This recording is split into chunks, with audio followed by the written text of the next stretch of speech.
And we are live. Good evening po sa inyong lahat back there in the Philippines, mga kaguro. And of course, Happy New Year and Happy Three Kings po sa inyong lahat. And dalangin natin na sana ay maging committed tayo and we religiously follow our New Year's resolution o kung ano man po yung inyong New Year's resolution. Maaring magpapayat, maaring mag-spend more time for your review, no? Maaring mag-spend more time with your family.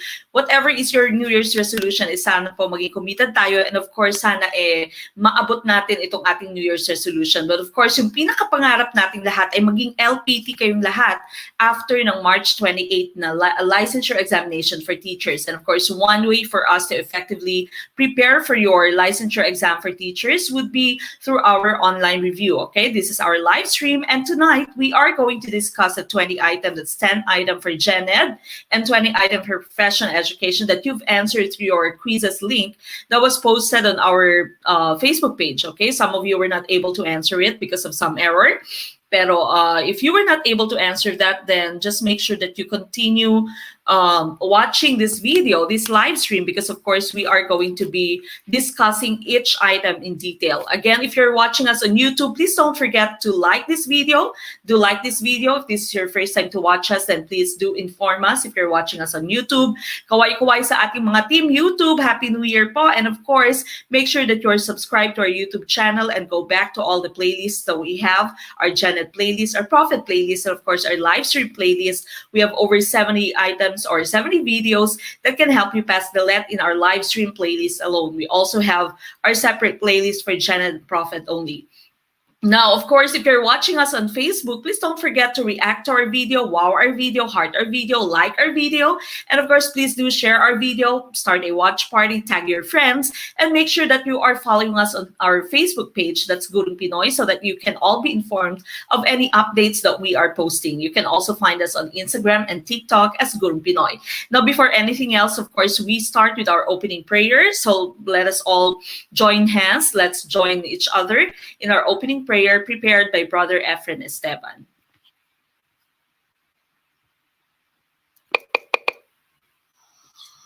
Let us pray.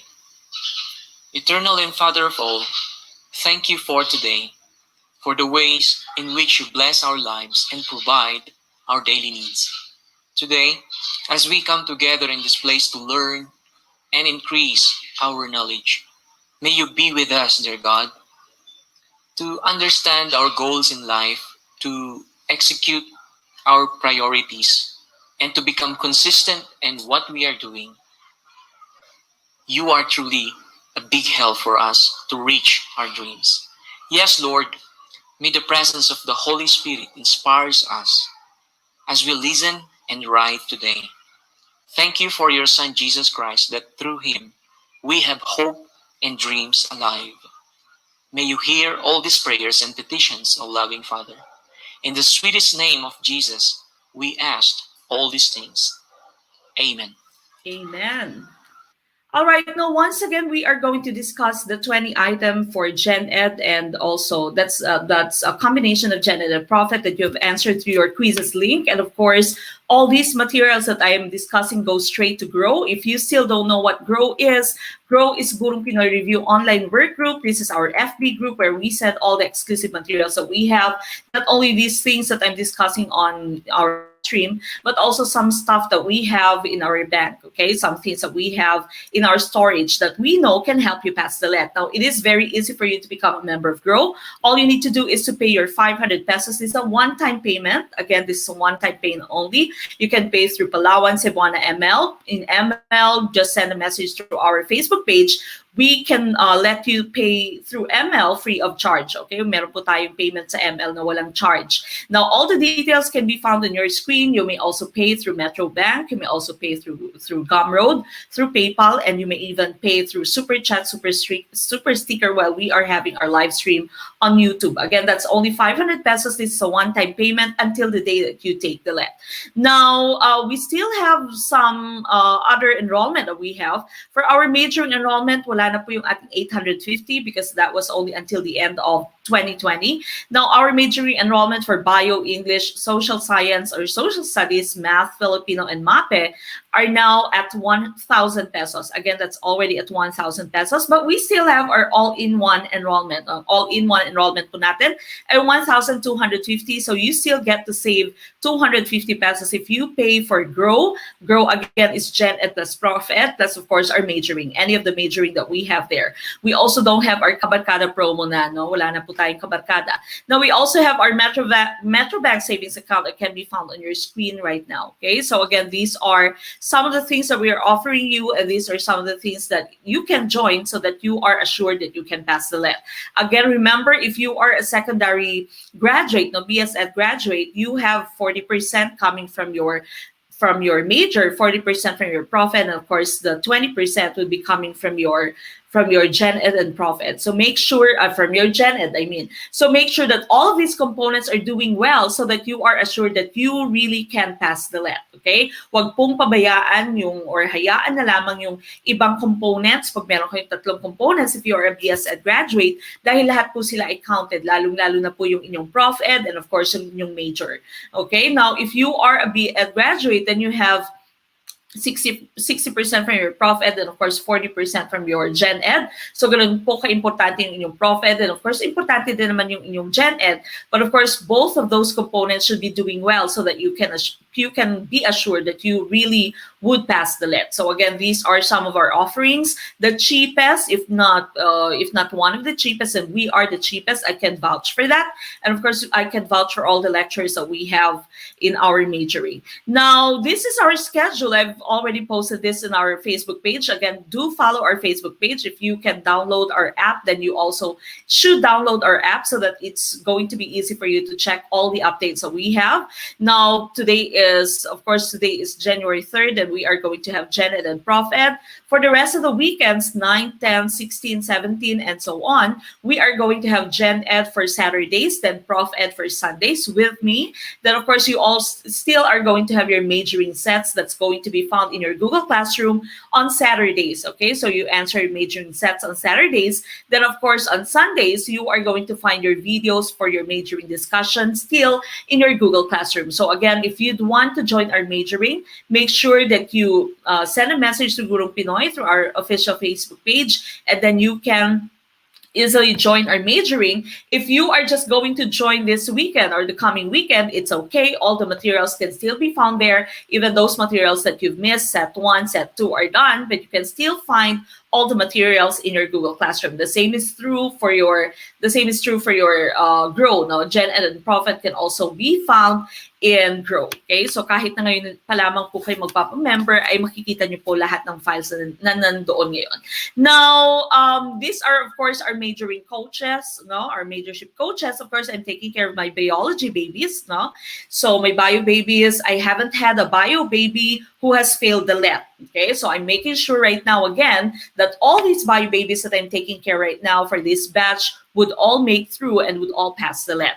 For your math, of course, you have Dr. Kim J. Enshaw, ranked 3rd in September 2010 LET, summa cum laude, no? BSEd major in math. We have Professor Paul Heranio for English, no? Na-upload na po yung inyong second discussion for English. Master in Education, of course, from UP, and is still now teaching in the University of the Philippines, also taking up to become a lawyer, no? Studying to become a lawyer now. We also have Coach Rene Oquendo, Professor Rene for Social Science. He is from UP, he's also from Ateneo, and of course, he's still teaching in Ateneo right now. He used to be my co-teacher in Ateneo. We also have Professor Lali Jane Cheng for Filipino and MAPE will be starting for their first set this coming weekend. Okay, so again, Professor Lali Jane Cheng, she is taking care of her Filipino babies, and of course, she's a product of West Visayas State University. She's been a coach for a long time, 15 years as Filipino coordinator. And of course, we also have Coach Renan Flores for MAPE. Just like me, Coach Renan also has not had a MAPE baby who has failed the LEP. Okay, so again, he's also making sure that he maintains that passing percentage, 100% passing percentage. So again, these are all your majorship coaches, mga bigating po itong lahat, hindi po ito mga pucho-pucho, hindi po ito kung sino lamang napulot ko sa kalye. Okay, we are choosing all the best people for you, and we know that these people can really help you pass the LEP. Now, if your major does not fall, all the majors, under all the majors that I've just mentioned, those majors that we have offerings, we still are offering you some freebies na wala po kayong bayad, but we are just offering you freebies. That's for TLE, Agri and Fish, Values Ed, and Physical Science. I've already added some people in their Google Classroom. Now, all you need to do, of course, is to watch your General Science with Doc H na video. Nasa YouTube po. There are 2 videos there, parts 1 and parts 2. Just follow the instructions. And of course, after that, you will be added to your Google Classroom so that you can get your hold on your freebies for TLE, Agri and Fish, Values Education, and Physical Science. Now, yesterday, we've already started with your math tricks. Your math tricks coach is Coach Dennis Bendicion. He's a Bachelor of Science Education or Special Education major in teaching the gifted with specialization in mathematics. He's also finished his Bachelor of Science in Accountancy. He is about to take his CPA board exam. He's a math lecturer for Mathematics Trainers Guild from 2014 until last year. CSE lecturer, of course, for Study Link Review and Tutorial Center. He used to be our review center. He is also a trainer for local, national, and international math competition. Again, that's Coach Dennis Bendicion. And we will be posting some of the videos of Coach Dennis that can help you pass the LET. Of course, as we know, there's no more use of the calculators in the LET. You're no longer allowed to use your calculator, except, of course, for the majorship for your physical science and, of course, for math. Okay, but for GenEd, you're not allowed to use your calculator. So dapat marunong tayo ng mga math tricks para mabilis po yung pagsosolve natin ng mga math questions natin. So again, we have started posting some videos of Coach Dennis. So abangan niyo po yan lagi. All right, but again, for now or for tonight, our main objective is, of course, to discuss your GenEd and ProfEd questions, GenEd ProfEd items that we have answered through our quizzes. If you were not able to answer this, then just go ahead and join in our discussion, okay? Now, again, if you're watching us on YouTube, please don't forget to like this video. Go ahead and like this video. Again, those of you who are watching this video, like this video. And if you're watching us on Facebook, please don't forget to react to our video, like, heart, wow this video, share this with your friends. Start a watch party, tag your friends, okay? So that, of course, we can also reach out to more people, and just like you, they can also be helped in their passing the LET, okay? So again, tonight we are discussing GenEd, that's 10 items, also 10 items for professional education, and we start with question number 1.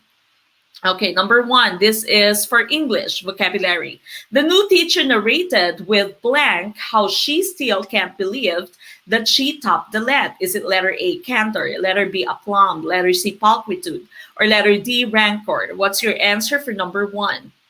Okay, what is your answer for question number 1? Again, for your calculators, Sir Michael Reyes, he has a question here in YouTube. Pwede na po calculator sa BSED. It's only allowed for math major and physical science pala wala pa rin, no? So wala pa rin po sa physical science, only for math major. So the rest of you na meron major, at of course GenEd, wala pa rin po kayong calculator. That's only allowed for the majorship for math. Mr. Lover 2009 on YouTube. Good day, ma'am. Tama ang binayad namin na $750 last December 29 para sa all-in-one Kabarkada promo. Tama po, sir. Dahil until December 31 po yung ating Kabarkada all-in-one. So from 1,000, naging 750 na lamang po yung babayaran yung 4. Okay, go ahead and please send me your answer for question number 1. Okay, iba-iba yung inyong sagot. May A, may D, may C. Meron ding B. Happy New Year, Tita! Tita Gracia Bagobo Rebel, she's watching with all of you. Happy New Year po, and take care, Tita. All the way from Tigbawan, Iloilo. Thank you for sharing our video, Ma'am Eden Jaime. Alright, so iba-iba po yung inyong answer dito, no? Now, a lot of you have answered letter B, aplomb. Bakit karamihan sa inyo letter B, aplomb yung answer? Dahil, of course, yung mga sinalihan yung grupo for the let review, no? Sa ibang tawag dito, sa ibang review center ay aplomb yung answer, okay? But what is the answer? What's the correct answer here? The new teacher narrated with blank how she still can't believe that she topped the let. The correct answer here is not B, C, or D. It is letter A. Letter A po ang tamang sagot, hindi po aplomb, okay? Why letter A? Letter A is candor. Candor means the quality of being honest and telling the truth, especially about a difficult or embarrassing subject, about a difficult situation, about a difficult experience, okay? Now, letter B, aplomb kasi, this means confidence and style. Confidence and style is the meaning of aplomb, which may also be your meaning in your mind, no? But going back to your sentence, if you try to read your sentence, the sentence says, the new teacher narrated with blank how she still cannot believe that she topped the let. So this is actually candor, okay? She's being honest and she's telling the truth that she still cannot believe that she actually topped the let. You cannot use the term aplomb here because aplomb is with confidence and style. She cannot be confident when she cannot believe that she actually topped the let. So mali po yung aplomb, hindi po aplomb. Ang tamang sagot dito, it should be candor. So yan po yung sinasabi ko sa inyo, maging mapamatsyag at maging masigasig po, no? Tingnan nyo na mabuti kung saang review center kayo magre-review. Tingnan nyo yung quality ng review na binibigay sa inyo. Tingnan nyo mabuti kung ano yung sagot na binibigay, kung tama ba ito or hindi. Hindi ibig sabihin na halos lahat ng review center, ganyan yung answer, ganyan na po yung tamang sagot, okay? Dapat po ay tingnan nyo kung saan yung tamang review center, okay? Dahil minsan, akala nyo nagre-review kayo, akala nyo nasa mabuting landas kayo, ay napapariwara pa po pala kayo. Okay? So again, for here, number 1, letter A po, yung tamang sagot. Hindi po ito letter B, hindi po aplomb. Okay? Aplomb po is with confidence and style. Candor po is the quality of being honest and telling the truth. Now, of course, we know that pulchritude, this is a very common word, very common vocabulary that we find in the let, not only in the let, but also in the civil service exam. And this, of course, would mean beauty. Okay? Pulchritude means beauty. Rancor, of course, means bitterness. Okay? This is bitterness. So again, here, the correct answer is letter A, candor. Letter A, candor is the correct answer. Now, number 2, Arthur blank 15 kilometers before he realized that he was going north instead of south. Is it letter A, had driven? Letter B, drove. Letter C, was driving. Letter D, has driven. What's the correct answer? What do you think is the correct answer?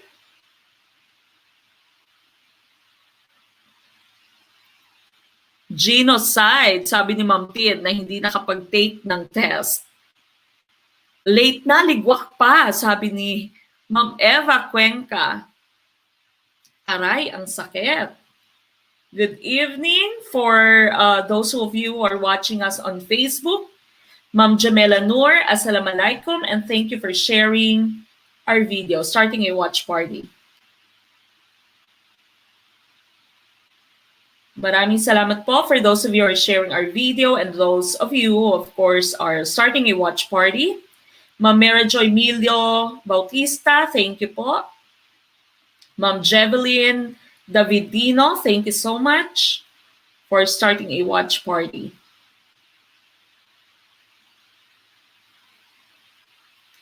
Alright, now karamihan sa inyo dito, your answer is A, dito sa ating team YouTube. Okay, dito naman sa ating team Facebook, may B, may C, may D, meron din namang A, no? And the correct answer here is letter A, had driven is the correct answer. Okay, tingnan natin bakit had driven. Ilan ba meron tayong tenses? In the English language, how many total number of tenses do we have? Okay, ilang tenses meron tayo? Paki-comment nga, ilang tenses meron tayo sa English language? Ilan po yung ating tenses? Sabi ni Ma'am Eva Cuenca. Again, the question is, how many number of tenses do we have, or how many tenses do we have in the English language? Oh, nako, problem ko tenses, nakakalito. Sabi ni Ma'am Danica de los Santos, nakaka-tense ang tenses. Okay, 12, sabi ni Sir Ray Lobrigito. Sabi ni Ma'am Eva is 3. Sabi ni Ma'am Danica, 4. Sabi ni Mr. Lover, 2009 is 6. Okay, may 12, may 6. What about Team Facebook? Ilan yung ating tenses sa English language? Merong 4.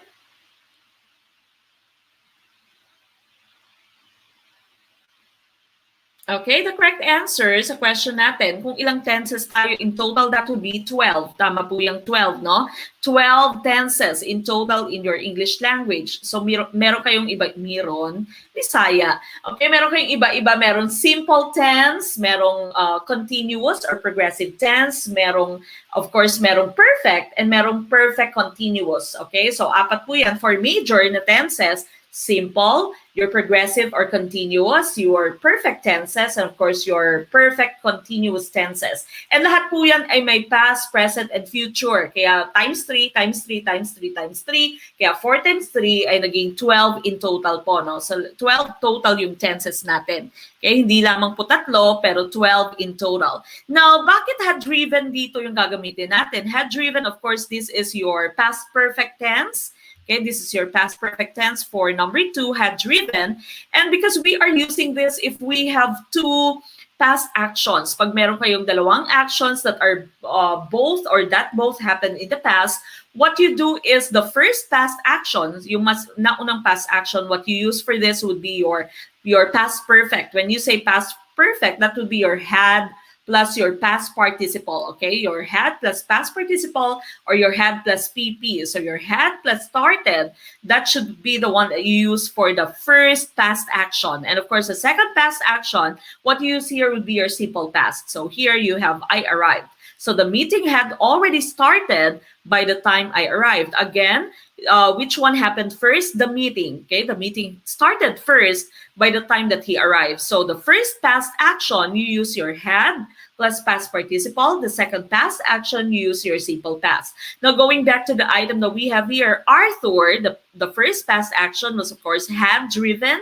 So that's past perfect. Arthur had driven 15 kilometers before he realized. So this is the second past action that we have in this sentence, okay? So that's using your simple past. So again, for your past perfect, you only use this. You use this if you have 2 past actions. So the first past action is going to use your past perfect, had plus past participle. The second past action will be using your simple past, okay? So wala na pong had dito. He realized that he was going north instead of south. And so the correct answer there would be letter A. Okay, so again, letter A po, yung tamang sagot. Letter A, had driven. That's the correct answer.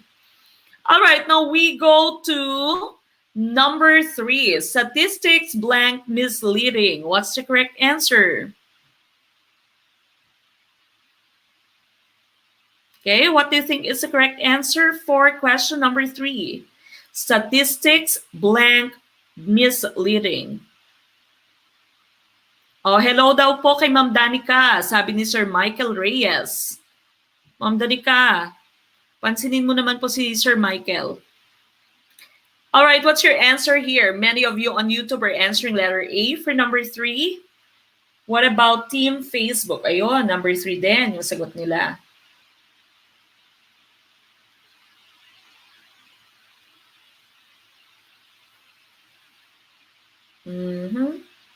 Ma'am LV Alasan, thank you po for starting a watch party. Okay, so letter A, yung karamihang sagot. And of course, that is the correct answer. Okay, statistics, blank, misleading. Statistics is misleading. So even if statistics here ends with the letter S, this is a singular noun. Okay, singular noun po siya. This is just a subject that ends with an ICES. And so we still use is as our linking verb. Okay, so statistics is misleading. Now, these are some other nouns that are singular in form, no? So you have news, billiards, missiles, these are all singular. You also have mathematics, physics, athletics, gymnastics, these are all singular. Okay, so singular po sila even if they end with an S. Okay, so again, there, number 3, letter A, is a correct answer. Now we go to number 4. Sa pagpapatupad ng K to 12, anong variety ng wika ang gagamitin sa mga paaralan sa unang hakbang? Hello sa ating mga first-timer dito sa Team YouTube. Welcome po. We have Ma'am Shaquina Abdul and Ma'am Samsida Arumpak, first-timer. Hello po. Good evening and Happy New Year. Welcome to Gurong Pinoy. Okay. Shout out sa mga first-timer. What about Team Facebook? Wala ba tayong first-timer sa Team Facebook? Lahat luma? Sir Arnel Busmion, thank you po for starting a watch party. Thank you so much for reacting to our video, starting a watch party, tagging your friends, sharing our video, so that, of course, we can help more people just like you pass the let. Now, our team YouTube is answering letter B. First time din. Babasahin ko sana, Sir Viodolo pala, oh. First time din daw, Sir Viodolo Baig. Okay, letter B, of course, sa ating team Facebook, ganun din, letter B. And of course, that is the correct answer. Okay, so dialecto, yung sinasabi nating mother tongue, na minsan nga tinatawag ko pang grandmother tongue, kasi hindi siya dialecto talaga, no? Mas malalim pa siya kaysa sa inyong dialecto. Yan po yung ginagamit sa pagpapatupad ng K-12 sa unang hakbang. That's your, in grade 1. Now, when you are talking about variety ng wika, you have your idiolect, your dialect, or dialecto, and of course, you have your sociolect. When you say dialect, of course, ito yung wikang nabubuo dahil sa geografiya. Okay? So, dahil sa geografiya, you have your dialect. Now, when you say idiolect, ito yung pansariling estilo ng isang individual. For example, pag nakikinig ka sa radyo, alam na alam mo kung si Chris Aquino yung nagsasalita. No? Alam na alam, no? Because meron siyang sarili niyang idiolect. Pansariling estilo ng paggamit niya ng wika, paggamit niya ng words, yung kanyang pronunciation, even Manny Pacquiao, no? Before, especially before, ng boksingero pa lamang si Senator Manny Pacquiao, alam natin si Senator Manny Pacquiao yan or si Mami Janisha yan. Ngayon, medyo na-tame na si Senator Manny Pacquiao, no? Medyo wala na siyang masyadong, hindi na ganun kagrabe yung kanyang punto. And of course, you also have your sociolect. Sociolect naman ay kumakatawan sa katayuan mo sa lipunan. So you have your languages, yung meron kang tinatawag na konyo, no? Yung mga konyo, pag nakikinig ka sa mga konyo, alam na alam mo na konyo sila, no? Pag, in the way they speak, okay? So that's their sociolect. Merong sariling paggamit ng wika, yung iba't ibang tao sa iba't ibang bahagi, sa iba't ibang level ng lipunan. Okay? So that's sociolect. And of course, when you say register, this is ito naman yung level ng pagkapormal ng wika na batay sa konteksto ng gamit. That means, iba yung paggamit natin ng wika, iba yung mga gamit nating salita pag nakikipag-usap tayo sa boyfriend or girlfriend, pag nakikipag-usap ka sa boss mo, iba din, di ba? Pag nakikipag-usap ka sa boyfriend mo, ipabebe ka, no? Matutulog niya ako, Ben. Okay? Good night na, Ben. Mga chup-chup, ganun ka. Pero syempre, sa boss mo, hindi ka po pwedeng ganon. Okay? So that's what you call register. Iba yung paggamit mo ng wika batay sa konteksto na gamit. Okay? So usually, pag iba yung kausap mo, iba yung gamit mo ng wika. Iba yung words na ginagamit mo, iba yung sentences na ginagamit mo. Okay? But here, of course, the correct answer would be letter B. Okay? So letter B ang tamang sagot dito.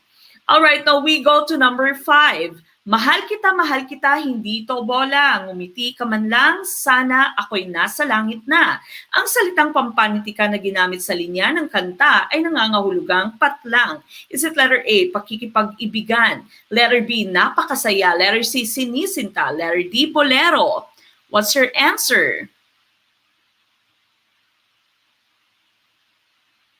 Oh, ibang tao, ibang tono, sabi ni Ma'am Chufil.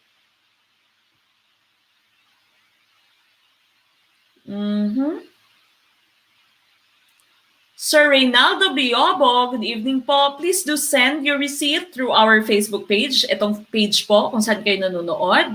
Kung na-send nyo na po yung receipt and my husband is awake, then he can add you to grow. Thank you so much, Ma'am Halima Nandal Panimbang, for tagging your friends. Ayun, may first timer tayo si Ma'am Giselle. Winelcome ni Ma'am Mary Jean Jaime. Welcome to Team Facebook, Ma'am Giselle. First timer, si Ma'am Giselle B. Tumanday. Hello po and Happy New Year. Welcome po sa Team Facebook. First timer din si Ma'am Maria Mayra Bogate Cornejo. Welcome po sa Team Facebook. Maraming salamat po for tuning in with us tonight. Ganon din si Ma'am Saida RD.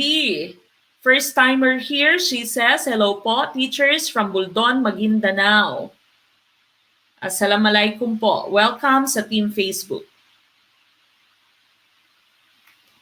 Okay, now what's the correct answer here? We are looking for pampanitikan. Okay, maaaring nalito kayo, no? Nakalimutan nyo, ay hindi nyo nabasa ng maayos ang inyong question. Ang salitang pampanitikan, ito yung hinahanap natin. Remember, when you say pampanitikan, ito yung medyo mga malalalim na matalinhagang salita na ginagamit sa ating literatura. Okay, ginagamit siya sa panitikan ng Pilipinas, no? Yung mga kabiyak ng puso, no? So yan yung ating pampanitikan. So we are looking for the meaning ng ating salitang pampanitikan. So saan nga ba yung salitang pampanitikan natin dito? Hindi naman mahal kita, hindi to bola, hindi din po yung pampanitikan. Ngumiti ka man lang sana. Ang ating mga salitang pampanitikan dito ay actually nasa langit na. Okay? So yan po yung ating mga salitang pampanitikan dito. And so we're looking for its meaning. Ano yung kahulugan ng nasa langit na? And so that means letter B. Okay? Letter B, napakasaya. Ito po yung tamang sagot. Hindi pakikipag-ibigan, hindi sinisinta, hindi letter D, bolero. Okay? So yan yung, may tanong dito si Ma'am Jade Clapano. Walang nakalagay na linya sa word. Wala pong nakalagay para po mas mahirap. Okay? Para hanapin nyo talaga kung saan yung pampanitikan na word. Okay? So here, the correct answer ay napakasaya. Nasa langit na yung ating pampanitikan na bahagi dito ng ating question. So again, letter B, pampanitikan ang tamang sagot. Ligwak, ganun, sabi ni Sir Ray Balaba Olivar. Ganun din si Ma'am Izay na Schumann. Ligwak. Okay, now we go to number 6. This is the part of the body where you can find the smallest bone. Is it letter A, phalanges, letter B, ear, letter C, coccyx, or letter D, tip of the nose? What's the correct answer?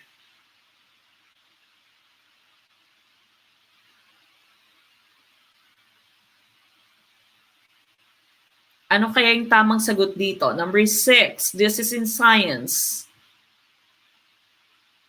Ligwak, Sir Ronnie Kilikon. Ligwak Jokin. Juding, Sir or Ma'am Jingjing Etnerol. Gay Lingo. Maraming salamat, Ma'am Saima Norodin, for tagging your friend. Si Ma'am Karsuma, palagi din namang nanonood sa atin. Baka nakatulog si Ma'am Karsuma. Sir June Amisola, thank you po for sharing our video. Alright, now karamihan sa inyo dito, letter B yung sagot. That's the ear for our team Facebook. Merong pa ilang-ilang letter C, no? And of course, the correct answer here would be letter B. Letter B, the ear, that's the correct answer. Okay, so this is the part of the body where you can find the smallest bone. That's the ear. Phalanges would be your fingers bone, no? Yung bone mo sa fingers, yung bone mo sa iyong toes, they are called phalanges. Coccyx, I used to pronounce this cocci, no? But now I have learned that this should be coccyx, no? This should be pronounced coccyx. Ito po yung tinatawag yung remnant ng tail natin, no? Yung pigtot natin, kung saan yung wishbone mo, no? That's your coccyx. Tip of the nose, the tip of your nose does not have any bone, no? Meron lamang po siyang cartilage. So wala pong bone dyan sa tip ng nose mo, kaya po siya narerito, kaya nilalagyan po siya ng karagdagang cartilage. Now, let's take a look at the different parts of your ear, no? Dahil lumalabas po ito sa inyong GenEd. Now, of course, you have your outer ear, you have your middle ear, and you have your inner ear. Yung outer ear mo ay mula sa pina hanggang dito, no? Hanggang dito sa iyong ear canal. So that's your outer ear. Now, once you have entered your hammer, anvil, stirrup, your eardrum, that would already be your middle ear. Then, of course, you have your semicircular canals here, the nerves, the cochlea, your eustachian tube. These are already part of your inner ear. Maraming salamat, Sir Josky Orcale, sa iyong pakape. Thank you po for your ayuda. Now, we start with the different parts of your ear, starting from the outermost part. Now, this is the pinna. Okay, pinna is the layman's term. The scientific term for this would be your auricle. Auricle, A-U-R-I-C-L-E, no? It is funnel shaped. Ito yung hinahawakan ng nanay nyo, ginaganyan ng nanay nyo, no? Pag medyo pasaway kayo.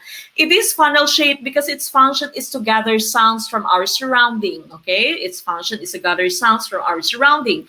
Then, of course, the sound is going to travel through your ear canal, pupunta siya dito sa inyong outer ear canal until it touches or it reaches the eardrum. Another term for your eardrum would be your tympanic membrane. Binibigay ko po yung other term dahil baka si Let, hindi ibigay yung eardrum sa inyo. Baka yung ibigay na term would be tympanic membrane. So again, another term for this would be your tympanic membrane. Now, this is very delicate. This is very fragile.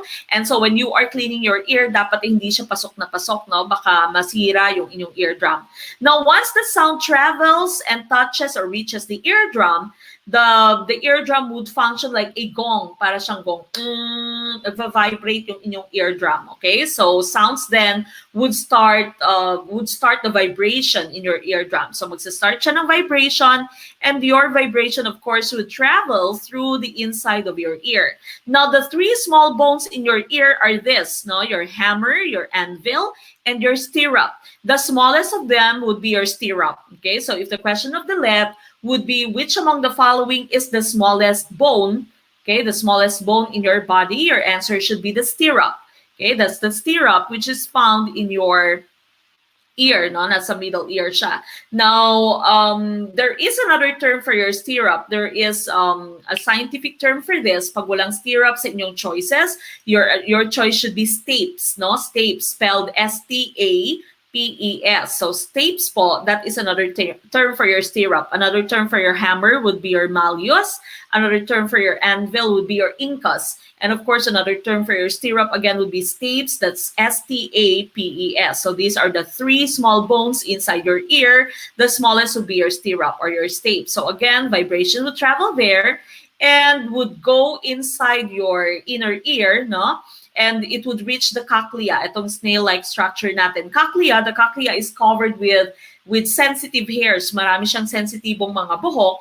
And so when the sound would reach there, vibration would reach there, your hair, the hair would start moving, and it would send a message through the nerves here, which connects to your brain. The nerve here would be called your sensory nerve in your ear. It is called the auditory nerve. Okay, so again, that's the auditory nerve, the sensory nerve that you have in your ear. And of course, the auditory nerve is going to send the message to your brain. The brain is going to be the one that would interpret the sound that you are listening to. Now, what about your semicircular canal? Yung semicircular canal nyo po, this would maintain your balance and coordination nyo, balance nyo. Ito po yung nagko-control dyan. That's your semicircular canal. Meron po siyang liquid or fluid inside. So once na-move yung fluid inside your semicircular canal, mahihilo ka, no? You tend to lose your balance. That's your semicircular canal. Your eustachian tube naman, this connects your ear to the bone. Okay, so this is a connection of the ear to the bone. That's why it is very important that your child does not get sick, your babies don't get sick, because sometimes if your babies have sipon, no, pag meron silang common colds, there is a possibility that the child can become deaf because the nose and the ears are connected. Dahil konektado po yung nose and ears nyo through your eustachian tube. Ito din yung reason kung bakit minsan meron kayong sipon, nabibingi kayo, no? Namimingi kayo.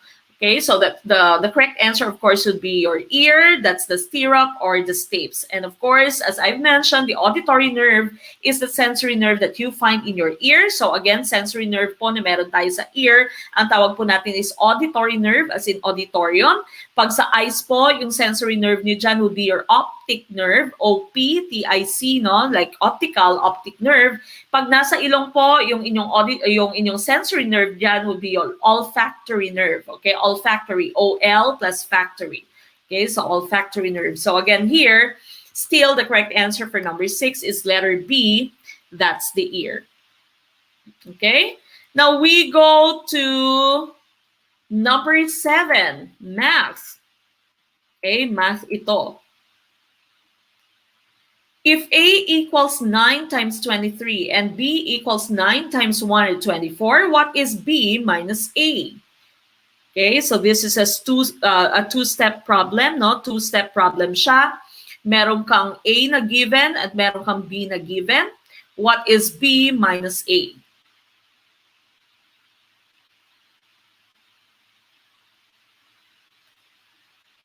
Ma'am Rachel and Quinto Payumo, thank you po for sharing our video.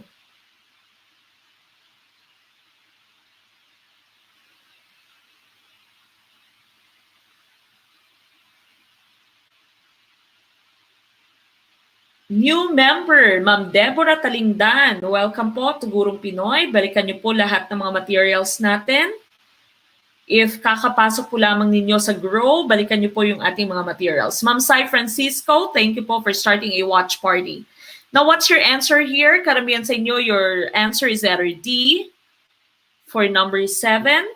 Ganon din sa ating team Facebook. And of course, that is the correct answer. Okay, so letter D, 909 is the correct answer here. Your equation is B minus A. So what we do is we get the value of B, then we subtract from that the value of A. No? So yung B mo is 9 times 124. We subtract from that the value of A. No? We get the value of A by multiplying 9 times 23. Okay, now 9 times 124, the answer is 1,116 minus 207. We got 207, of course, from 9 times 23. And so the correct answer is 909. Now, again, if you are a member of GROW, if you are a member of our GenEd and ProfEd Facebook group, no, your FB group natin na GROW, these can all be found in GROW later, even the discussion, no, your explanation nasa GROW din po. All right, so here, letter D again, ang tamang sagot natin for number 7. Now we go to number 8. What is 3/4 of 2/3 of 12? What's the correct answer? Is it letter A 2, letter B 3, letter C 4, letter D 6? What's the answer for question number 8? Ma'am Marjeline T. Gonzalez, may tanong dito. Good evening po, ma'am. Magkano po pag major lang sasalihan? 1,000 po, Ma'am Marjeline.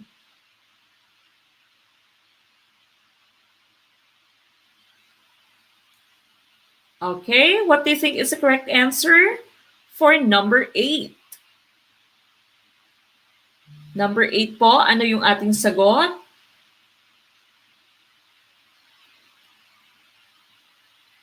A lot of you are answering letter D.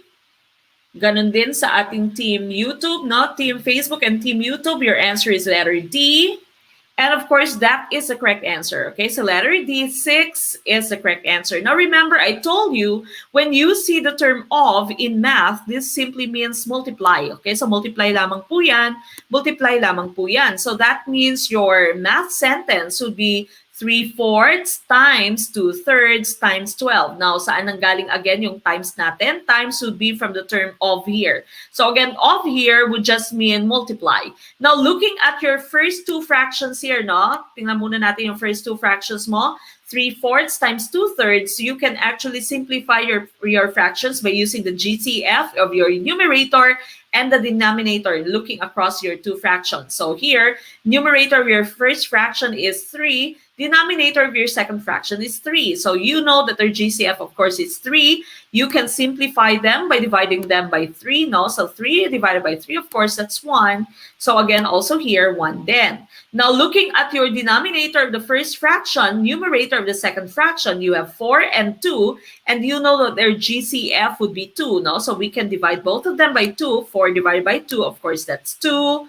2 divided by 2 is 1. So now we're just left with 1 times 1 over 2 times 1. So 1 times 1 over 2 times, 2 times 1, of course, that would just be 1/2, no? 1 times 1 is 1, and 2 times 1 is 2, so that's 1 over 2 or 1/2. So that means that's 12 multiplied by 1/2, or you can simply just write 12 divided by 2. Okay, that's 12 divided by 2 dahil yung denominator natin dito is just 2, no? That's 2 times 1. And so the answer there would be 6. 12 divided by 2 or 6. Ma'am Maris Del Campo, thank you so much for your pakape. Thank you po. Maraming salamat, Ma'am Maris. Okay? And so the correct answer here would be letter D. 6 po yung tamang sagot for number 8. Okay? Number 8, 6 would be the correct answer. Now we go to number 9, still in math. This is the second to the last item for our GenEd. John wants to have an interest income of 3,000 a year. How much must he invest for 1 year at 8.5%? Okay, is it letter A, 24,000, letter B, 35,750, letter C, 37,500, or letter D, 35,295? What do you think is the correct answer? What's the correct answer for question number 9? Again, if you're watching us on YouTube, please don't forget to like our video. And if you're watching us on Facebook, please don't forget to start a watch party, tag your friends, share our video so that we can go ahead and reach out to more people.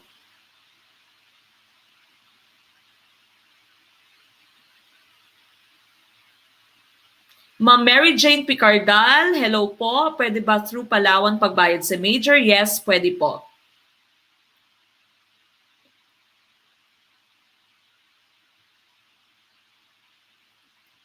Okay, what do you think is the correct answer for this question that we have here?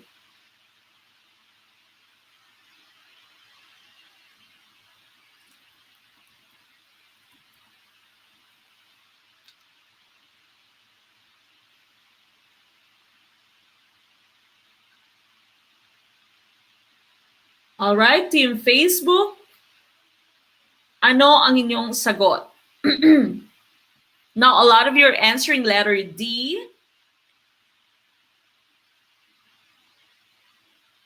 What about our team YouTube? Our team Facebook? What's your answer? Karamihan sa ating team Facebook, B ang sagot. Sa ating namang team YouTube, ID ang sagot. Ma'am Shakina Abdul, ma'am, tanong ko lang, available pa po ba yung promo na 500? That is for Grow. For Grow po, it's still 500. 500 pa rin po tayo for Grow. Ma'am Shakina, that's for GenEd and ProfEd. Okay, now the correct answer here would be letter D, 35,295, hindi po 35,750. Okay, bakit 35,295? Remember that your formula for interest would be P times R times T, no? So interest here, represented by letter I, is equal to the principal. Again, principal, that's the original price or the original amount, times the rate, that is the number that comes with your percentage sign, times the time again should be in years, okay? Should be in years. So pag your let is giving you time in months, kailangan nyo pa po yung i-divide by 12 para makuha nyo yung equivalent niya in years, no? So again, interest is P times R times T, principal times rate times time. Now, we are looking for your principal here, no? Ito yung hinahanap natin, yung principal. Dahil sabi ng question nyo, how much must he invest for 1 year? How much yung kailangan niyang i-invest? How much should be the principal for that, so that he can earn the interest of 3,000? Okay, so we substitute our formula there, no? So 3,000, that would be the interest that we are targeting. That's 3,000. We're looking for your principal. The rate, of course, that's the number that comes with your percentage sign. Okay, and we have 0.085 here. The time is 1. So hindi ko na po sinulat yung 1 dahil 1 lamang po yung ating time, hindi ko na siya sinulat. Now, bakit naman tayo nagkaroon ng 0.085? Again, your 8.5, of course, that would be 8.5, no? So 8.5% po yan. When you solve this, you have to convert your decimal, no? So yung percentage nyo pala into decimal form. So since naka-percentage siya, what you do is you just move the decimal point 2 times to the left. kailangan nyo pong i-move yung decimal point niya 2 times to the left. So again, kinuha natin tong 8.5 from 8.5. Remember, when you say half, that's just 0.5, okay? That is just 0.5. So you have 8.5%. We convert this to your decimal form. So we move it 2 times to the left. That's 1 and 2. And so we need to supply 1 0 here. Okay, so that's 0.085 or 0.085. Kaya tayo merong 0.085 dito. Again, time is just 1, kaya hindi ko na po siya sinulat. Now, for us to get the value of P, of course, we need to divide both sides by 0.085 para ma-isolate natin tong ating variable na P, no? So we divide both sides by 0.085, and of course, this will be canceled. We are left with P equals 3,000. Answer with 35,294.1111 or 0.11.1176. Now, if you can see, there is no correct answer. Walang exact answer sa ating question or sa ating choices. But of course, here you choose the nearest choice, okay? The nearest number. Now, in math, sabi ni Sir Kim J, no? Sir Kim J Ensho, your coach in math, ranked 3rd in the LET, of course, graduated summa cum laude, BS Ed Math. Sinabi niya that when he took the letter, so many mistakes, wala halos walang answers at choices dahil marami po talagang typo sa LET, no? Maraming mali sa spelling, merong mga mali sa grammar, merong mali kadalasan sa numbers, no? Sa numbers mali. So he said, whenever there is no correct answer, na exact answer, you choose the nearest number, okay? So choose the nearest number. So in this case here, the nearest number that we have would be letter D, okay? So letter D, ang tamang sagot for number 9. Letter D po ang tamang sagot. Okay, now we go to number 10. Which part of the eye controls the size of the pupil? Is it letter A, retina, letter B, iris, letter C, sclera, or letter D, optic nerve? What's the correct answer? This is the last item for our GenEd.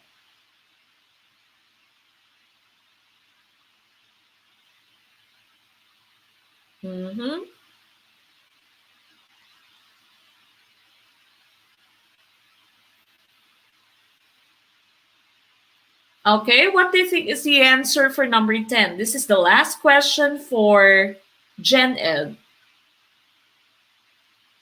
Last question for GenEd. What's your answer? Okay, karamihan sa inyo dito, your answer is letter B.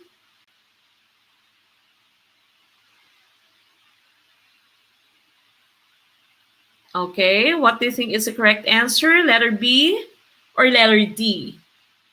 Team Facebook or no, Team YouTube is answering letter B. May paila-ilang ibang sagot. Ma'am Saima A. Nuruddin, thank you po for sharing our video. Ma'am Lemelin Santiago, thank you for starting your watch party. Okay, the correct answer here, of course, would be letter B. That's the iris. Okay, yan po yung iris, letter B. That's the part of the eye that controls the size of the pupil. Okay, not the retina, not the sclera, and of course, not letter D, optic nerve. Now, let's take a look at the different parts of the eye because this also would come out in your LET. Okay, lumalabas din po ito sa LET, especially sa GenEd. Okay, now we have the different parts of the eye here, no? We have the different parts of the eye. You have the cornea, the pupil iris, and etc. Now, we start with the outermost part of the eye. Okay, outermost part of the eye, that's the cornea. Yung cornea po yung medyo slippery appearance ng eye, no? Yung medyo transparent. That's a transparent covering of your eye. Very fragile, transparent layer of the eye. Kaya pag tinitingnan nyo yung mata nyo, parang watery siya, parang shiny siya. That would be the cornea. Now, the cornea is very fragile. It's very easy to get torn. Kaya sinasabi na pag napuwing ka, wag mong isa-scratch yung mata mo. Okay? Because your cornea is very fragile. Ito din po yung pinapalitan sa ibang types ng blindness, no? So, if you sometimes would hear, for example, kay Miko Soto, no? Nung namatay siya, dinonate yung kanyang mata sa eye bank. Usually, yung ginagamit nila pagpalit pag-operate ng mga blind would be the cornea, no? Yan yung tinatawag nating corneal transplant. So, there are types of blindness where you can only change the cornea, then the person can already see, no? That's a corneal transplant. Again, the cornea, that's the slippery, shiny layer, the outermost layer of your eye. Now, going inside, you have the iris. The iris is the color part of your eye, no? So, color part ng eye mo, yan po yung inyong iris, no? So, sa atin, usually, sa Pinoy, ay dark brown yung color ng ating iris. So, yung pag green yung color ng iris mo, of course, you will be green-eyed. If blue yung color ng iris mo, you will be blue-eyed. Pag pula naman yung color ng iris mo, vampira ka siguro, no? Aswang ka, no? So, you would be red-eyed, okay? So, again, iris, that's the color part of the eye, and that is also the part that would control the size of your pupil, okay? So, yan po yung sagot natin sa ating previous question, no? The iris controls the size of the pupil. Now, what is the pupil? The pupil is that smaller hole inside your iris, no? So, when you are looking at your eye, may dark brown tayo na part, no? That's the colored part of your eye, which is the iris. At sa loob nun, meron pang isang bilog. Okay, so that would be your pupil, no? That is where the light would pass through. Remember, we need light for us to see. Hindi tayo makakakita pag walang light, no? And so, hindi ka nga makakakita pag brown out. And so here, in your pupil or through your pupil, light enters the eye. Okay, so dyan po dumadaan yung light, no? If light would enter the eye, it's going to pass through the pupil. So again, the size of the pupil is controlled by the iris. And if your pupil, if you are in a dark place, for example, if you are in a dark area, your pupil would dilate. Lalaki po yung pupil nyo, na magda-dilate yung pupil mo, mag-expand siya para, of course, more light can get inside your eye. If you are in a very bright area, for example, in a sunny area, sunny place, no, under the sun ka, kunwari, tirik na tirik yung araw, your pupil would constrict, no? So, liliit po yung pupil mo, of course, so that it can also control the amount of light that enters your eye. So, your pupil can become bigger or can become smaller, and iris, that will be the part of the eye that controls it. Now, they say your pupil would also dilate if you are talking to someone that you like, no? So pag crush mo, asawa mo, boyfriend mo, girlfriend mo, lumalaki din daw yung inyong pupil, no? So experiment nyo yan mamaya, Ma'am Tin, experiment mo, mag-video call kayo at hawakan mo yung mirror, no? You look at your pupil, tingnan mo kung lumalaki nga yung pupil mo, nagdadilate yung pupil mo if you are talking with your boyfriend or your girlfriend or your crush, no? So that's what they say. Your pupil also dilates if you are talking to someone that you like. Now again, as I've mentioned, the pupil is the part of the eye where the light would pass through. You also have the lens, no? Lens mo protected by your posterior capsule. Your lens is like the lens in your camera. It focuses the light on the object that you're looking at. Then of course, you also have the sclera. The sclera is the white part of your eye, no? So ito lamang nakikita pag kunwari gumaganon ka. If you're rolling your eyeballs, no? If you're rolling your eyeballs, inutusan ka at ayaw mong sundin yung utos ng nanay mo, you're rolling your eyeballs, and what you can only see in your eye would be your sclera. Okay, for whatever reason that your eyeball is rolling, no, pag masakit, pag masarap, whatever, that's only the sclera of your eye that you can see. Okay, so that's the sclera. Now, going inside still, the macula, this is the eye muscle. Okay, it's very important that your eye muscle, of course, can move your eye in different ways. Then you also have the retina. The retina is where the images are formed. This is like the projection wall where the images are formed. Now, remember, your retina is also the part of the eye that has the cones and the rods. This is the part of the eye that is involved in the disease or the condition that we call color blindness. So pag may defect yung retina mo, you can become colorblind, no? So colorblind ka. Then of course, you have the optic nerve. This is a sensory nerve that would send the message to the brain. Remember, we've already talked about the optic nerve. This is the optic nerve, the sensory nerve in the eye that would send the message to the brain. Now also remember that in the eye, no, whatever the image formed here is actually upside down. So baliktad po yung image na na-form inside our eye, that is upside down. That's the real image. And of course, the optic nerve would send the message to the brain, and the brain would interpret whatever message is sent by your optic nerve. So again, these are the different parts of the eye, but our answer would be letter B, iris. Okay, so letter B, iris, that's the correct answer. Okay, now we go to our ProfEd. ProfEd part na po tayo. I hope you had a passing score. So if our passing score is 75, so dapat naka-8 kayo, no? If no, in your actual let, dapat maka at least 50% lamang kayo sa kada component. But of course, the average should not be lower than 75%. Okay, now we go to number 11. Again, this is already part of your professional education. So Prof. Ed na po to. Number 11, in order to lessen the likelihood of students disarranging chairs and to ensure there is no litter on the floors, teacher Colleen makes sure the classroom is clean and orderly. What school of thought is exemplified? Is it letter A, behaviorism, letter B, progressivism, letter C, existentialism, or letter D, reconstructionism? What's your answer?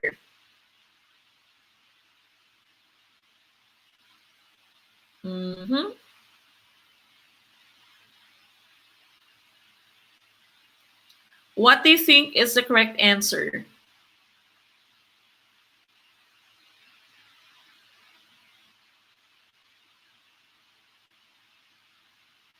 Ma'am Tin, mag-shades ka daw, sabi ni Cap Emerson.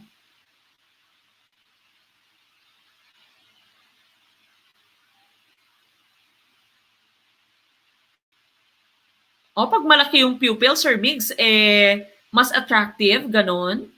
Kaya sila nagko-contact lens ng may malaking pupil, no?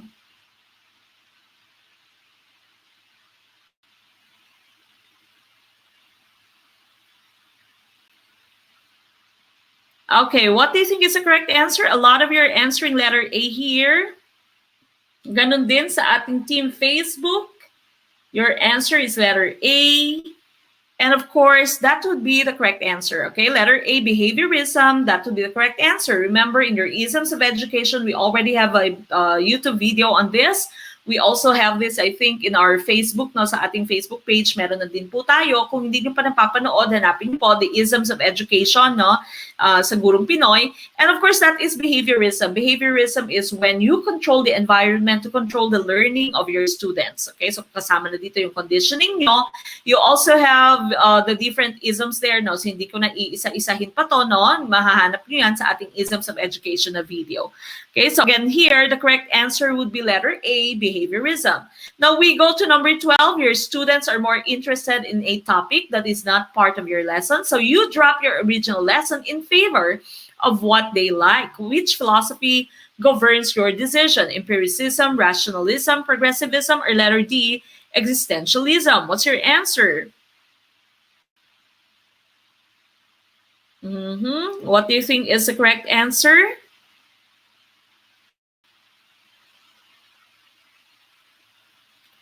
What's your answer for number 12?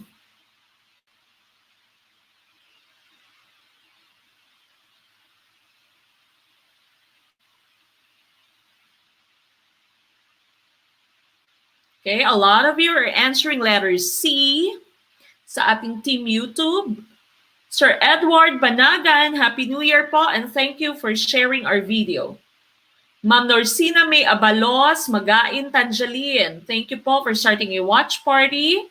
Assalamualaikum. Hello po.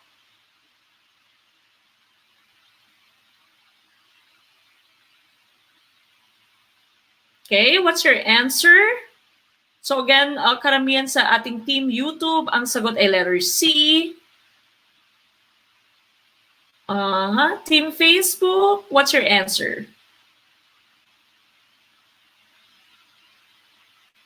Okay, ganun din, letter C. Meron ding ibang letter D. But the correct answer here, of course, would be progressivism. Progressivism. Of course, we know that your progressivism, the main focus would be the students, okay? Would be the learners. So again, also remember, I told you, the lesson plan should just be a blueprint. Hindi siya dapat na i-restrict kayo, no? Whatever is a learning moment, pag merong teachable moment, pag merong learning moment yung mga students mo, kahit kahit na hindi siya mismo yung nasa lesson plan mo, ay pwede mong i-deviate, no? Pwede mong i-divert yung attention nyo, basta nagli-learn lang yung inyong mga students. Okay, so that's progressivism. Empiricism and rationalism are opposites. Again, I will not be discussing this so that you'll watch your isms of education na meron tayong YouTube video, meron din tayo yata sa Facebook, no? Hanapin niyo po yan. Isms of education. Then, of course, existentialism, that's also different. So, hanapin niyo po yung ating video. So, letter C here is the correct answer. Now, we go to number 13. Okay, number 13, what enables the learner to fully contribute to a peaceful and just society based on the learning to do pillar? Letter A, insights. Letter B, values. Letter C, knowledge. Or letter D, skills. What's the answer? Ano po ang inyong sagot? Okay, what's the correct answer for number 13?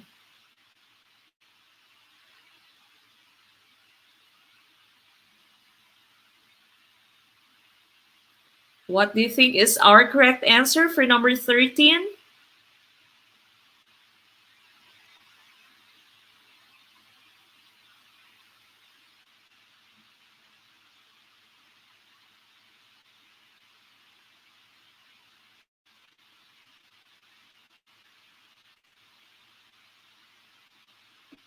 All right, karamihan sa inyo dito sa Team YouTube, your answer is letter D. Ganon din sa ating Team Facebook, your answer is letter D. Okay, and of course, the correct answer here would be, tingnan nyo po. Okay, let's take a look at your question. What enables the learner to fully contribute to a peaceful and just society? Peaceful and just society, okay? So how can you contribute to a peaceful and just society? Bakit yung sagot nyo ay letter D? Okay, bakit kaya letter D yung inyong sagot? The correct answer here would be letter B, that's values. Okay, learning to do, of course, this pertains to the skills, but your question here is talking about peaceful and just society. And so the correct answer here would be letter B, values, hindi po skills. Okay? So not skills, it is values. Letter B, values, that would be the correct answer. Hindi po skills, even if learning to do is, of course, related to your skills. Here, your question is asking for peaceful and just society, and of course, values would be the correct answer. Okay, now we go to number 14. If people live together in peace and harmony through an understanding of one's tradition and values, what word will describe the situation? Is it letter A, contemporariness? Letter B, accentuated risk? Letter C, pluralism and diversity? Letter D, interdependence? What's the answer?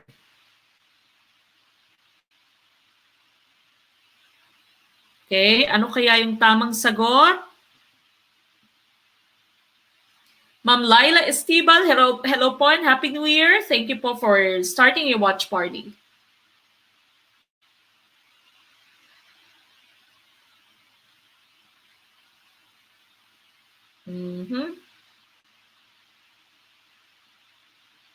Again, if you're watching us on YouTube, please don't forget to like our video, and of course, start a watch party, tag your friends, share our video if you're watching us on Facebook.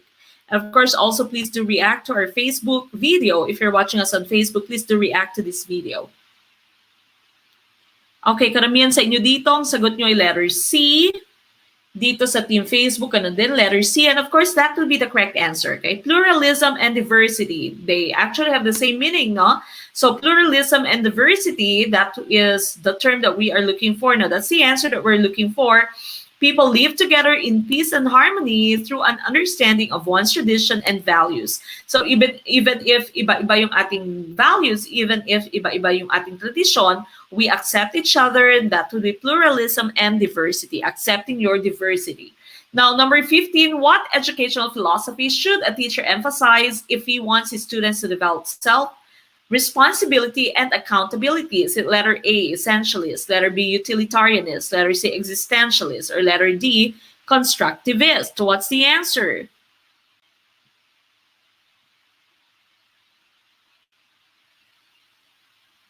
Okay, ano kaya yung tamang sagot for this question. Number 15, we're halfway through our ProfEd. Ma'am Meryl Espinas Basarte, thank you po for the watch party.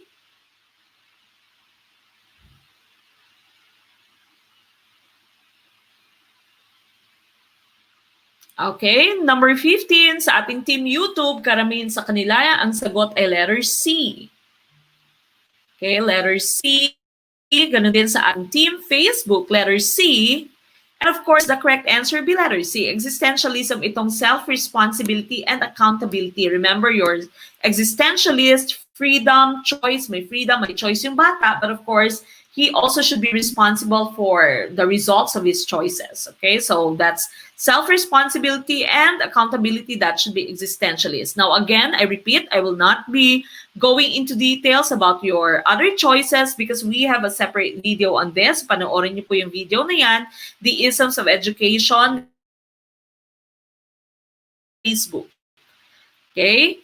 Now, number 16, the teacher does not have drills out of context. Instead, she gives real-world math problems for the learners to drill on. This act of the teacher is rooted upon which principle of learning? Is the letter A, effective learning begins with the setting of clear expectations and learning outcomes. Letter B, learning is the discovery of the personal meaning of ideas. Letter C, learning is a cooperative and collaborative process. Letter D, learning is an active process. Okay, what's the answer?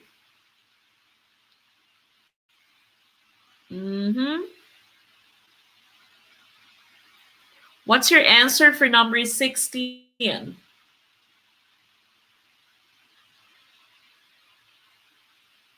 Now, many of you are answering letter B.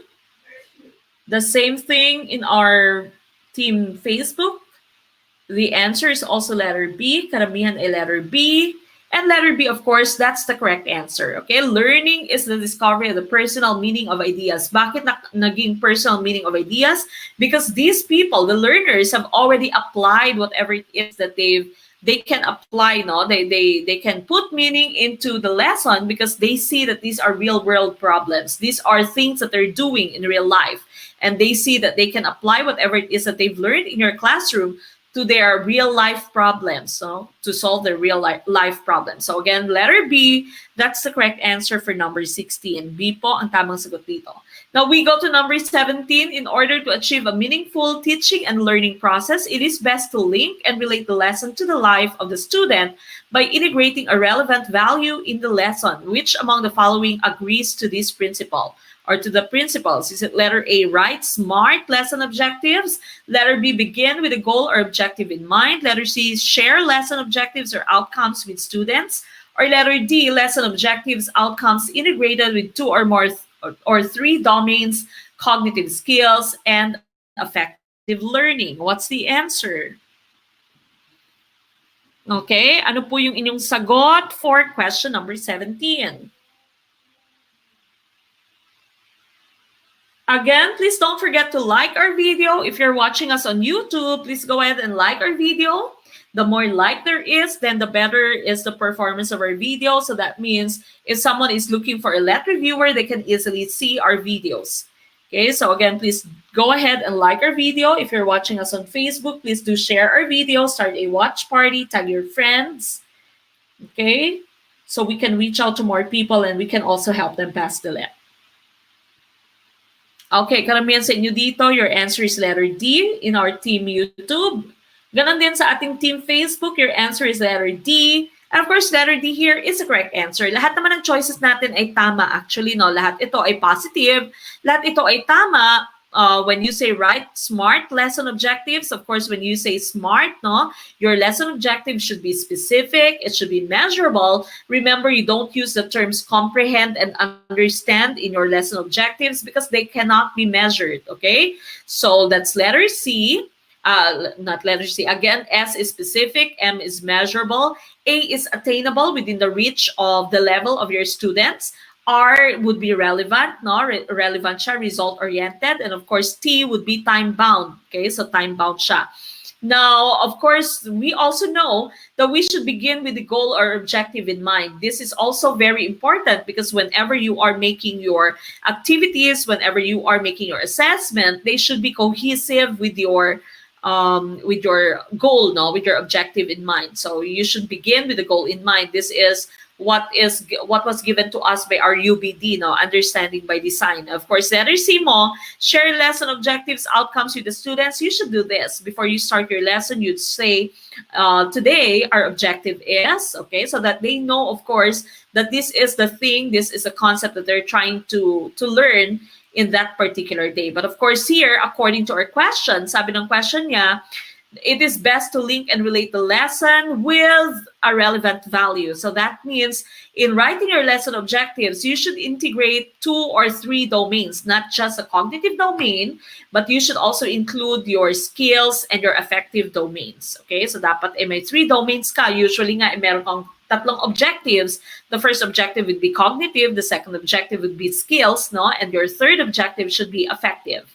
Okay, so letter D is the correct answer here. Now we go to number 18. Teacher Vicky asks students to break down, critically examine, interpret, and investigate a concept or problem. This demonstrates what kind of learning. Is it letter A, application, letter B, synthesis, letter C, analysis, or letter D, evaluation? What's your answer here? We're already at question number 18. We're almost done with tonight's live stream. Again, I have already posted the schedule, and so we'll see each other again next weekend. No, next weekend, GenEd for Saturday, then ProfEd for Sunday. Then, of course, you also have your majoring Saturday and Sunday. Now, on the days that we don't have any live stream, again, please go back to our channel, no, to our YouTube channel. I-review nyo na po lahat ng ating mga previous live streams. We have over 60 videos, almost 70 videos na for our live stream. So balikan niyo po yung lahat so that you don't waste time. You only have a few more months left until March 28. Okay, so please don't waste time and please make sure that you are doing your best. You are putting forth effort for you to pass the LET. Okay, so don't just depend on our live stream. Of course, go back to all the lessons that we had. Okay, kadalasan or karamihan sa inyo dito, your answer is letter C for our team Facebook and also on YouTube. And of course, the correct answer here would be letter C. That's analysis. Your giveaway here, no, yung hint, pinaka-hint mo dito would be breakdown.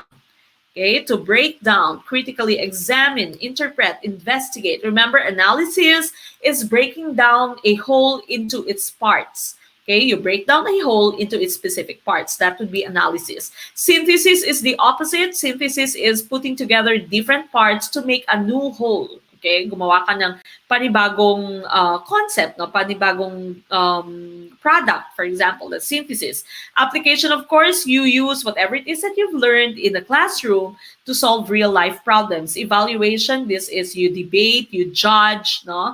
You evaluate. This would be the highest level according to the old Bloom's taxonomy. But here, of course, the correct answer is letter C, analysis.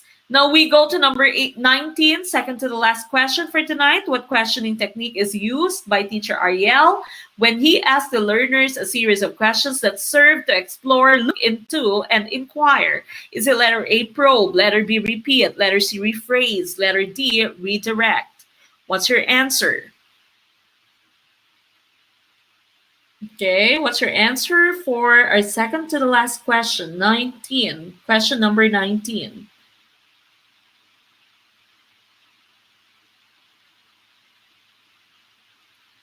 Okay, karamihan sa inyo dito, ang sagot nyo ay letter A.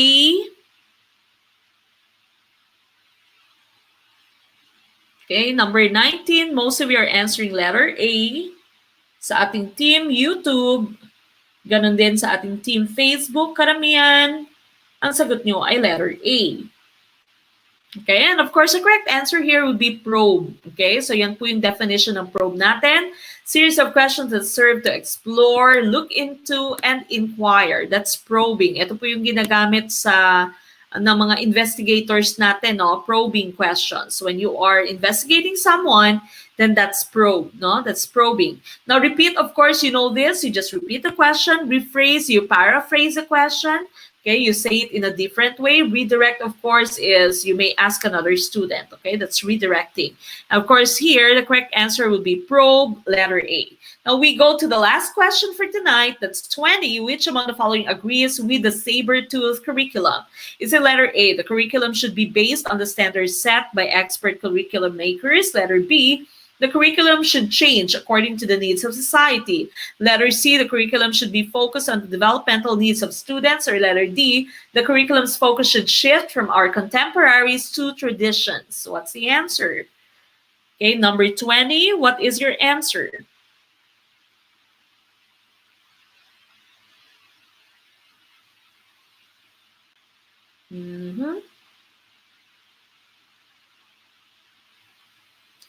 Ma'am Karsuma Kasim Asan on Facebook. Again, please follow the directions that we have po sa ating General Science with Doc H. The dalawang videos po natin na nasa YouTube. Okay, if you watch the video, then you will know the instructions po.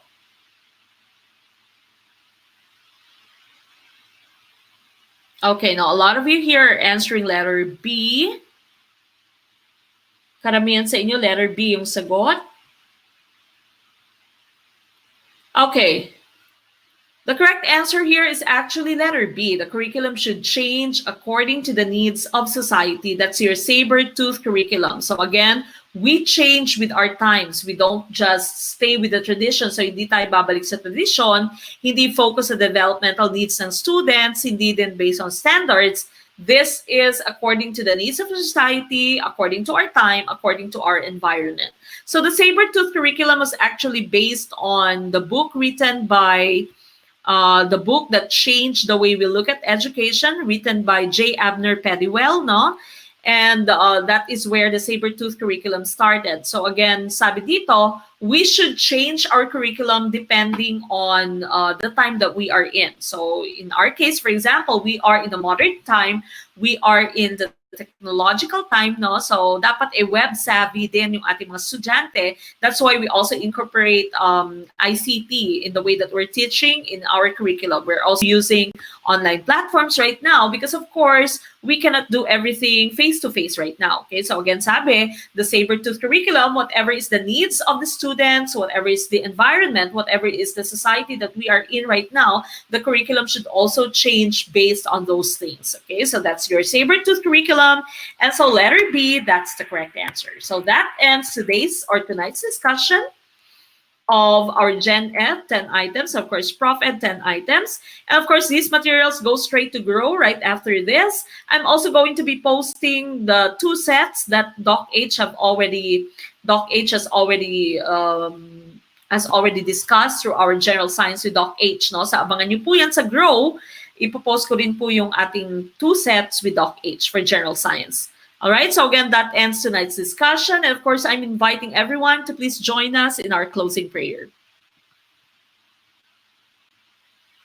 Muli po tayong manalangin mga kaguro para sa ating pagtatapos sa gawain po na ito.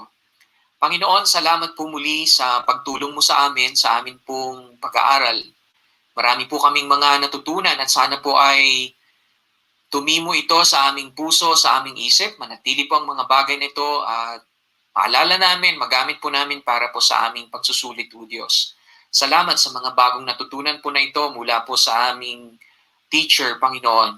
At humihingi po kami ng pagpapala sa bawat isa sa amin, Panginoon. At sana po sa panibagong araw po muli, kami po ay gabayan mo hanggang sa susunod po naming pag-aaral.